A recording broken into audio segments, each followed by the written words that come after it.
네, 오늘 저는 이 말씀을 가지고 복음에 합당한 삶이라는 제목으로 한번 말씀을 생각해 보고 싶습니다. 저는 오늘 아침에 일어나는데 걱정했거든요. 어젯밤에 혹시라도 못 일어나면 어떡하나. 제가 워낙 잠기가 어두운 편이라 천둥 번개가 쳐도 잘 모르고 자요. 하늘이 찢어지는 소리가 났다고 막 밤새 사람들 잠을 설쳤다고 하는데 저는 제 몸이 아픈 것만 아니면 되게 잘 자요. 옆에서 애가 아파도 전 되게 잘 자요. 그래서 못 일어나면 어떡하지 해서 되게 긴장하면서 잤는데 되게 하나님도 눈을 뜨게 해주셔서 너무 가뿐하게 눈을 뜨고 저는 오늘이 참 되게 기뻐요. 오늘은 저에게 주어진 마지막 날이거든요. 저희 우리 이혜정 목사님 별 표정이 좋지 않은데 그래서 저는 너무 기쁘고 가뿐하고 또 감사드립니다. 여러분들도 얼마나 애쓰셨습니까? 화요일, 수요일 우리 이혜정 목사님 말씀이 더 풍족할 텐데 저를 통해서 또 여러분들도 이렇게 한 단계 성장하시는 것 같습니다. 그래서 오늘 저는 이 말씀을 가지고 한번 여러 가지로 생각을 해봤어요. 그래서 오늘 말씀은 사도 바울이 누구에게? 빌립보에 있는 빌립보 교회 성도들에게 준 편지예요. 그래서 사도 바울은 오늘 읽은 말씀을 통해서 복음에 합당하게 살라고 권면을 하고 있어요. 복음에 합당하게 사십시오라고. 자, 여러분, 그리스도의 복음이 무엇입니까? 우리 목사님을 통해서 교육을 받았지만 나의 죄를 위해서 죽으시고 부활하시고 다시 오실 하나님의 아들에 관한 이야기가 우리가 복음이잖아요.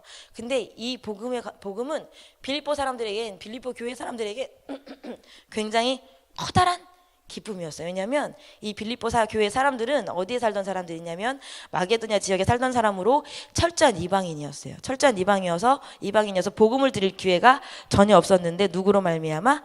바울 선지자가 아닌데 바울 사도를 통해서 복음을 접하게 되고, 그렇게 접하게 된 복음을 통해서 이들이 예수님을 믿고 구원을 받고 그리고 성도가 되어진 그리고 그들의 신앙생활을 위해서 교회가 세워진 귀한 열매였기 때문에 그들에게 있어서 어쩌면 유대인들보다도 복음이란 것은 굉장히 더 기쁘고 값지고 아주 놀라운 은혜였습니다. 그래서 그 누구보다도 그들은 복음에 대해서 아주 깊은 곳에서부터 솟아오는 매우 큰 감격이 있는 사람들이었는데, 이러한 빌립보 교인들에게 바울은 복음에 합당한 삶을 살라고 권면했어요. 그것은 너희들이 구원받았기 때문에 너희들의 기쁨을 위해서 살라는 것이 아니라 한 발 더 나아가서 구원받은 자의 은혜가 있다면 그에 맞는 삶을 살고 또 그에 맞는 행동을 하라는 바울의 부탁이고 당부였습니다. 그리고 이것은 오늘 우리가 이 성경을 읽고 있는 우리에게도 동일하게 적용되는 당부라고 저는 생각합니다. 그럼 바울은 구원받은 자 복음에 합당하게 생활하라라는 말씀을 어떻게 하는 게 복음에 합당하게 생활하는 걸까라는 질문을 하게 되는데, 저는 이제 이 성경 말씀 세 구절을 읽어보면서 제가 한 세 가지 정도로 생각을 해봤거든요. 그 첫 번째는 우리 27절에 보면 나와요. 27절에 보면은 오직 너희는 그리스도 복음에 합당하게 생활하라. 이는 너희를 가보나 떠나 있으나 너희가 일심으로 서서 한 뜻으로 복음의 신앙을 위하여 협력하는 것과 라고 나와요. 복음의 신앙을 위해 협력할 것을 우리 바울 사도는 얘기하고 있습니다. 복음에 협력하는 것, 복음의 신앙에 협력하는 것, 이것은 저는 두 가지로 생각을 해봤는데, 첫 번째는 복음, 여러분들이 복음을 위해서 협력하라는 것입니다. 우리가 지금 여러분들 뭐 때문에 협력하고 계세요? 복음을 위해 협력하고 계세요. 담임 목사님께서 아프리카에 가셨어요. 복음을 전하러 가셨어요. 그 땅에 목회자들을 세우기 위해서 가셨어요. 그런데 여러분들 복음에 협력하는 마음으로 이 시간에 안 나와도 될 것 같은 새벽 예배를 나오고 계세요. 그렇죠? 담임 목사님 안 계시면 말씀도, 그리고 또 이혜정 목사님도 아니고 이혜정 목사님 저한테 말씀을 전하라고 막 그러셔서 목사 된 지 몇 년 됐냐고. 난 전도사 된 지 불과 몇 개월밖에 안 됐다고. 내가 전하는 것보다 목사님 전하는 게 더 맞는 건데 왜 자꾸 나한테 그러냐고 내가 막 그랬는데, 여러분들도 이 새벽에 나오면 오늘까지는 변신혜가 설교를 하겠구나라고 알지만 나오셨어요. 왜? 복음에 협력하기 위해서. 그리고 두 번째, 신앙에 협력하래요. 여러분들 왜 나오셨어요? 여러분들의 신앙을 지키기 위해 나오셨어요. 목사님이 계시든 안 계시든 신앙을 지키기 위해 나오셨어요. 예전에는 담임 목사님이 굳이 전화를 해서 오늘 새벽 예배 누구 나왔냐 물어보시기 전까지는 내가 나오고 안 나오고가 그렇게 크게 표시가 안 났어요. 근데 이제 저 뒤에 저희를 출석 체크하는 기계가 하나 생겼잖아요. 카메라 보시고 목사님 다 하시더라고요. 너 오늘 얼굴이 까맣더라 막 이러면서 아 정말요? 너 오늘 뭘 어떻게 하더라. 너 그런 행동은 안 좋은 것 같아. 아 정말요? 그래서 어쩜 해외에 계신데 국내에 계신 것보다도 피드백이 빠르신지 모르겠지만 그렇게 목사님이 다 보고 계신데 그래서 여러분들이 나오신 건 아니잖아요. 그렇죠? 여러분들도 바울의 당부처럼 복음과 신앙에 협력하고 계신 중이세요. 근데 여기에 바울은 또 뭐라고 하냐면 너희들이 일심으로 서서 한 뜻으로 협력하라고 나옵니다. 우리가 지금 여기에 몇 분이 앉아 계신지 모르겠지만 일심이라는 것은 여러분들의 상황과 기분과 상태를 말하는 게 아니라 그 상황이 어떠하든지 간에 다 같이 어떤 마음? 한 마음으로. 그 다음에 어떤 뜻? 한 뜻으로. 여러분들이 이 시간에 어떤 기도 제목을 가지고 나오시고 어떤 상황에 나오셨는지 모르겠지만 우리가 무엇에는 하나가 돼야 돼요? 복음을 전하는 일에는 하나가 돼야 돼요. 그리고 여러분들이 신앙을 지키는 일에는 하나가 돼야 돼요. 그래서 여러분들이 하나가 된다는 건 뭐예요? 요즘엔 제가 이제 살다 보니까 되게 그 어느 때보다도 사람들이 굉장히 개인주의더라고요. 나 혼자. 다른 사람의 피해를 주지도 않고 내가 피해를 받지도 않고 나는 나 혼자. 그래서 혼자 하는 일들을 더 선호하더라고요. 근데 여러분 신앙생활은 절대 그렇게 할 수가 없어요. 그렇죠? 왜냐하면 내가 누군가의 좋은 영향력을 끼치고 나도 누군가의 좋은 영향력을 받아야 신앙생활이 되는 거고 더 나아가 여러분들이 누군가의 좋은 영향력을 끼쳐야 복음이 증거되는 거지 여러분들이 혼자서 나만 고고하게 잘한다고 복음이 증거되거나 신앙생활이 되는 건 아니거든요. 그러니까 여러분 일심으로 한 마음으로 한 뜻으로 서서 우리가 마음을 모으고 뜻을 모으고 서로 협력하고 내 옆 사람과 손을 잡고 내 옆 사람의 마음을 잡고 내 옆 사람의 어깨를 잡고 함께 갈 수 있는 그런 협력하는 그런 복음에 합당한 삶을 살아주시길 바랍니다. 두 번째는 28절에 보니까 아무 일에든지 대적하는 자를 인하여 두려워하지 아니하는 이 일을 듣고자 함이니라 라고 말해요. 두 번째는 복음에 합당한 삶이란 대적하는 자들 때문에 두려워하지 않는 것입니다. 여기 보면 대적하는 자들이 등장해요. 우리가 복음을 증거하려고 애쓰면 애쓸수록 참 쉽지 않아요. 그렇죠? 우리를 조롱하기도 하고 쟤는 예수 믿는데 라고 하는 그런 조롱. 뭐야 전도하는 사람인가 봐. 뭐야 이단 아니야? 왜 이렇게 전도를 저렇게 열심히 하는 이런 조롱을 벗어나서 요즘에는 점점 어떻게 되죠? 법이라는 장치로 저희들을 제한하잖아요. 전도하지 못하게. 제가 저번에도 말씀드린 적이 있나 모르겠지만 서울에 어린이 전도사님이 그러니까 어린이 사역을 하시는 전도사님이 한 초등학교 앞에서 전도를 했어요. 전도를 했는데 그러면서 이제 나중에 교회를 가고 싶으면 천국과 지옥을 설명하고 나중에 교회를 가고 싶으면 나한테 전화를 해주렴 하고 전화번호를 넘겨줬어요. 근데 그 전화로 전화가 왔어요. 누구한테? 그 아이의 부모한테. 내가 너한테 말한 적도 없고 동의한 적이 없는데 네가 왜 복음을 증거했어? 우리 아이가 너 때문에 천국과 지옥이라는 얘기를 듣고 무서워하니까 당신은 내가 경찰서에 신고할 거야. 그래서 경찰서에 신고가 돼서 관할 경찰서에서 다시는 학교 앞에 있는 놀이터 같은 데서 복음을 전하지 않겠다는 각서 경위서 이런 것들을 쓰고 그리고 이제 나왔다는 이제 저희 어린이 전도협회에서 하나의 신뢰를 들어줬습니다. 여러분 어떻습니까? 이제는 복음을 전하는 것도 쉽지 않아요. 그런 사람들이 다 모두 뭡니까? 저희의 대적자입니다. 그런데 바울은 그런 상황을 미리 알고 있었어요. 물론 바울 시대는 더 특별했겠지만 더 고난도 많고 핍박이 많았겠지만 그래서 뭐라고 나오냐면 28절 후반절에 보면은 이것이 대적하는 이것이 저희들에게는 멸망의 빈거요 너희에게는 구원의 빈거다. 이 빈거란 말을 다른 성경을 찾아보니까 증거라고 표현을 했더라고요. 여러분 대적하는 사람들이 생기면 대적하는 사람들로 인해서 더 기뻐하십시오. 대적은 그들에게 멸망의 증거지만 저희에게는 구원의 증거입니다. 제가 이제 신학대학원을 다니잖아요. 신학대학원을 다니는데 믿는 사람들만 모아놓은 신학대학원에서 대적하는 자들이 굉장히 많더라고요. 예를 들면 그들이 변개한 복음을 가지고 있어요. 담임 목사님이 말씀하시듯이 한 번 구원을 받았기 때문에 그러니까 무슨 얘기를 하다가 나는 지금 두렵고 떨린다. 내가 만약 지금 죽으면 천국 갈 수 있을까? 이런 얘기를 대학원생들끼리 막 공유를 하고 있었는데 그중에 어떤 아이가 얼굴에 정말 정색을 하고 저보다도 되게 많이 어린 친구였는데 그건 잘못된 신앙관이다. 우리는 하나님 앞에 회개를 하고 구원받았으면 우리는 천국 갈 거기 때문에 그런 마음에 구원에 대한 두려움이 있다는 것 자체가 뭐다? 구원을 의심하는 거다. 하나님의 선하신 구원을 의심하는 거기 때문에 그렇게 살면 절대 안 된다. 그래서 야 너는 목사면 절대 안 된다. 내가 막 그런 말씀을 가지고 있는 사람들이 어디 있어요? 신학교. 그것도 자기네들이 다시 세상에서 삶을 살다가 하나님 앞에 내 길은 하나님께서 부르신 길이 맞군요라고 온 신학대학원에 있어요. 근데 아마 우리 이창환 지사님도 학교에서 만나보셨을 거예요. 변개한 복음을 가지고 계시는 신학생들들. 그리고 그 친구는 더 나아가 뭐를 말하냐면 목사님께서 말씀하신 설교 시간에 말씀하신 영지주의처럼 자기는 그렇기 때문에 하나님이 자기에게 주신 자유를 가지고 즐겁게 살아가고 있대. 뭐 하면서? 게임도 하고 노래방도 가고 코노 아시죠? 코인 노래방. 요새는 이제 코인 노래방이라고 해서 젊은 아이들 층에서 이제 확산되는 놀이문화 중에 하나인데 노래방도 가고 또 뭐 또 하고 술 먹고 담배 피는 것까지는 양심이 있지만 자기는 목회자가 될 거기 때문에 하지 않지만 술 먹지 말아야 하고 이렇게 정확한 기준이 없어요. 왜냐하면 하나님께서 그 사람으로 하여금 술을 먹게 하시는 상황에 처하게 하신 것은 하나님의 뜻이라고 얘기를 하거든요. 왜냐하면 내가 복음을 위해서 누구에게 말씀을 전하기 위해서는 뭐 또 할 수 있어야 돼? 술을 먹을 수도 있을 수도 있다. 그건 하나님 입장에서 볼 일이지 우리가 선을 그을 일은 아니다라고 얘기를 해요. 자, 그래서 제가 그런 말씀을 전할 때 그 사람들은 저를 되게 이상하게 봅니다. 그리고 제가 다니는 침례신학대학교인데 침례신학대학교 하면 침례교 하면 가장 큰 거목이 누구예요? 윤석주 목사님이 계시잖아요.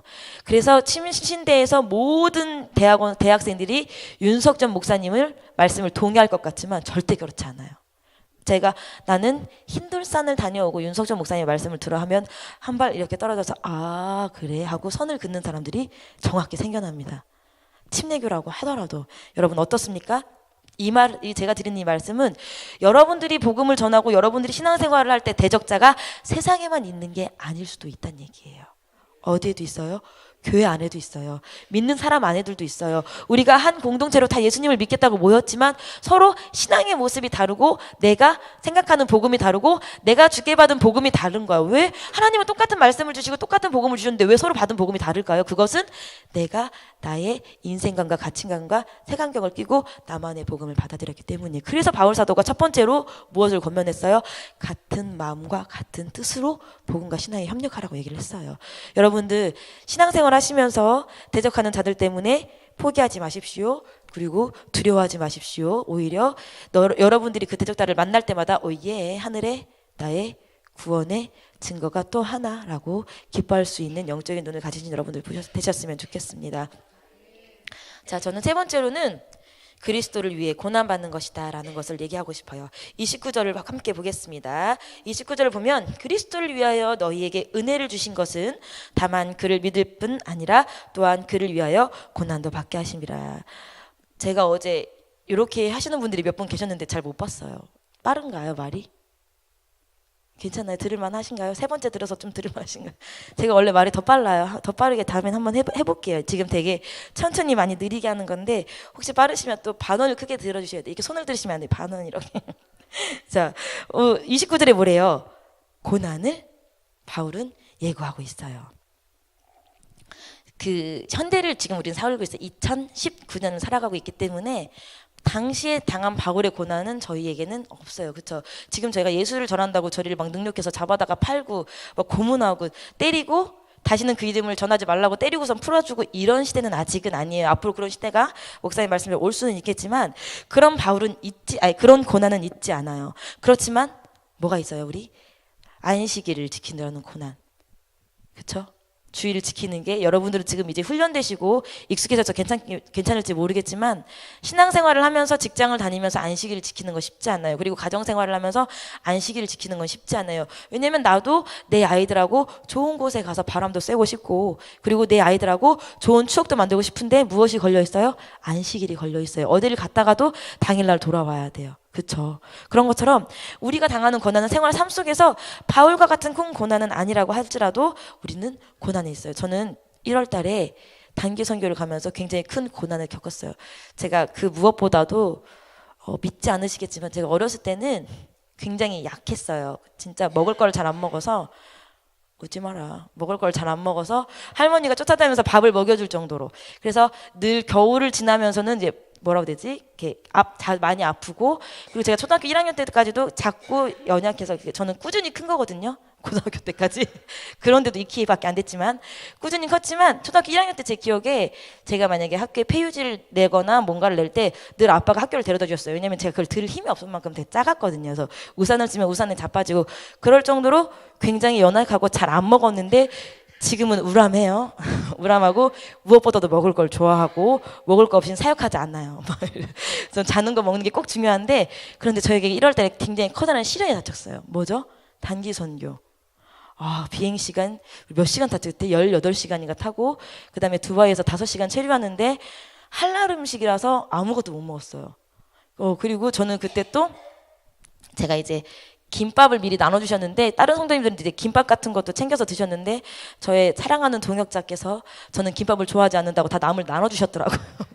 거기다가 떡을 먹고 싶었는데 떡도 이제 제가 이제 챙기려고 봤더니 이미 다 분해된 상황이었어요. 그래서 정말 생으로 구우면서 가고 감사하게 누룽지를 먹으면서 갔는데 진짜 그때 무슨 생각이 들었냐면 내가 진짜 이런 일을 복음을 전하다가 만나게 되는구나.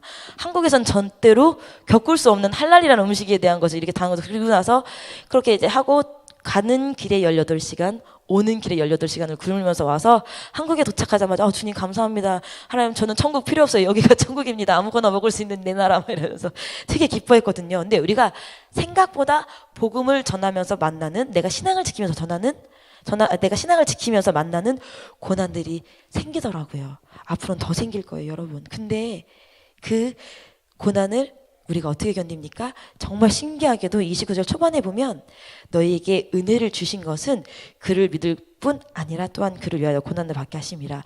우리가 고난을 받기 전에 하나님이 먼저 우리에게 무엇을 주셨어요? 은혜를 주셨어요.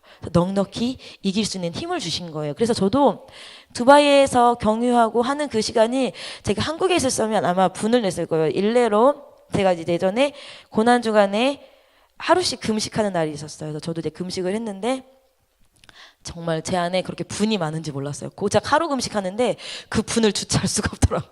배고파가지고 막 신경질 나고 그래서 11시 40분에 제가 이제 그 청년들끼리 돌아가면서 그때 금식을 했는데 제가 11시 40분에 있었어요. 있어서 제가 금식이 끝나면 다 같이 그 뼈다귀 해장국을 먹겠다고 그때 영신이 언니랑 윤호라고 이제 목사님이 되신 윤호랑 지혜랑 이렇게 4명이서 은영이랑 이제 4명 5명이서 뼈다귀탕에 앉아 있는 거예요. 12시에 금식이 끝나는데 11시 40분부터 뼈다귀탕에 시켜놓고 그리고 옆에다가 피자마루 그때 1+1 행사였거든요. 피자마루 2박 올려놓고 그 다음에 우리 그거 뭐지 크리스피 도너츠 쌓아놓고 그리고 그 위에다가 케이크 쌓아놓고 이렇게 층층이 쌓아놓고 시간 더럽게 안 가네 진짜 말하면서 그러면서 제가 금식을 했어요. 그래서 그때 저희 이제 아빠시죠. 아빠께서 넌 하나님 영광 가르니까 다음부터 금식하지 말라고 그럴 정도로 굉장히 힘들었는데 그땐 제가 은혜가 없었나 봐요. 근데 두바이에 가는 길은 그냥 버텨지더라고요. 하나님 내가 이 또한도 무엇을 위해? 복음을 위해 겪는 고난입니다. 하나님 보고 계시죠? 저 목마른데 물 참았어요. 하나님 보고 계시죠? 저 하나님 진짜 배고픈데 참았어요. 하나님 보고 계시죠? 전 심지어 한국에서 출발할 때 컵라면하고 김밥도 못 먹었는데 지금 생으로 하나님 24시간이 지나가고 있어요. 하나님 보고 계시죠? 고난이 은혜로 견뎌졌습니다. 여러분들도 하나님 저에게 은혜를 주신 것은 이 고난까지도 견디게 하시는 거군요. 하나님 제가 기꺼이 견디겠습니다. 라는 마음이 있었으면 좋겠습니다. 근데 저는 이 말씀을 제가 계속 읽으면서 한 가지 또 주목하고 싶었던 부분이 뭐냐면 27절에 초반에 보니까 오직 너희는 그리스도 복음에 합당하게 생활하라. 이는 내가 너희를 가보나 떠나 있으나 너희가 일심으로 서서라고 얘기가 나오는데 내가 너희를 가보나 떠나 있으나라는 구절에 저는 좀 주목을 했습니다. 바울은 이 빌립보서가 1장부터 4장까지밖에 되지 않아요. 되게 짧은 성경이고 구절 자체도 길지 않은데 이 4장밖에 안 되는 성경에 내가 너희를 보니까 기쁘다. 너희는 나의 기쁨이다. 라는 기쁨이라는 표현을 되게 많이 사용하고 있어요. 한 12번 정도 사용하고 있는데 그렇게 기쁨이 되는 빌립보 교회 성도들과 지금 함께하고 있나요? 함께하지 못하고 있어요. 어디에 있어요? 로마에 있어요. 로마에서 자기가 자기 돈으로 구한 새방에서 무엇을 기다리고 있어요? 황제로부터 받을 재판을 기다리고 있어요. 죄인된 신분으로. 그러면서 빌립보 교회 성도들에게 오히려 자기를 걱정하지 말고 너가 나의 기쁨이 될 것을 권면하면서 이 말을 쓰고 있어요. 그리고 내가 너와 함께 있으나 함께 있지 않으나 한결같은 마음으로 복음과 신앙생활에 굳건히 서 있으라고 당부합니다. 여러분, 이 말씀을 통해 누가 생각나십니까? 저는 담임 목사님이 생각이 났습니다. 분명히 남아공에서도 사역을 하시면서도 우리를 위해서 뭐 하실 거예요? 기도하실 거예요. 그리고 전화가 왔어요. 야, 별일 없냐? 네, 별일 없어요. 막 얘기하다가 막 하다가 저는 안 궁금하신가 봐요. 별일 없냐? 누구는 별일 없냐? 누구는 뭐 잘 나왔냐? 누구는 뭐 설교? 네네. 저는 안 궁금하신가 봐요. 그래서 너도 궁금하지? 넌 잘했냐? 목사님 잘하고 말고가 어디 있습니까? 다 주님께서 하셨습니다. 말고 그렇게 대답을 했는데 그만큼 목사님은 어떠세요? 별일 없는지, 한국 성도들은 건강한지, 혹시 아팠던 성도들은 그 아픔이 나았는지 걱정하고 갔습니다. 걱정하고 계십니다. 여러분, 우리가 이 마음은 바울 사도의 마음과 똑같을 것 같아요. 떠나 있지만 내가 떠나 있어서 혹시 우리 성도들이 나 때문에 믿음이 연약해지는 게 아닐까? 나는 이곳에도 아프리카에도 복음을 전하러 가야 되는데 내가 떠나 있다고 내가 우리 성도들에게 무작정 희생을 강요하는 건 아닐까? 여러 가지 마음으로 고민하고 또 그만큼 더 기도하고 애쓰실 겁니다. 여러분, 우리 그 담임 목사님의 마음, 바울 사도의 마음처럼 담임 목사님의 마음을 알았으면 좋겠습니다. 그래서 여러분, 우리가 협력했으면 좋겠어요. 한 마음이 됐으면 좋겠어요. 그리고 한 뜻이 됐으면 좋겠어요. 그래서 여러분의 자리를 지키면서 여러분의 신앙도 지켜야 되지만 우리 안에 연약해진 성도도 분명히 있어요. 내 옆에 기도회 하러 나와야 되는데 안 나온 사람들이 있어요. 그래서 그 성도들을 누가 시키고 뭐 목자가 시키고 사모님이 시키고 목사님이 시키는 게 아니라 여러분들 누가 시키지 않아도 내가 먼저 그 사람들을 사랑으로 보고 격려하고 돌보아서 함께 강건한 신앙인이 됐으면 좋겠습니다. 여러분, 오늘은 5월의 첫날이에요. 우리 하나님께서 또 복음 전하기, 또 신앙생활하기, 그리고 꽃놀이하기 가장 좋은 5월을 주셨는데 5월 달은 우리가 담임 목사님이 안 계시는 날도 그만큼 많을 수도 있을 것 같아요. 그럴 때일수록 우리가 말씀을 기억하시면서 여러분의 자리를 지키시고, 그리고 내 옆에 자기 자리를 지키지 못하는 나의 믿음의 동역자가 있다면, 나의 믿음의 지체가 있다면 그 사람도 여러분들이 끌어안으셔서 같이 지켜주시고 그렇게 서로 협력해서 신앙으로 든든하게 세워져가는 기쁘고 하나되고 연합하는 5월달이 되기를 간절히 기대하고 축복합니다. 우리 이 시간 함께 기도하겠습니다.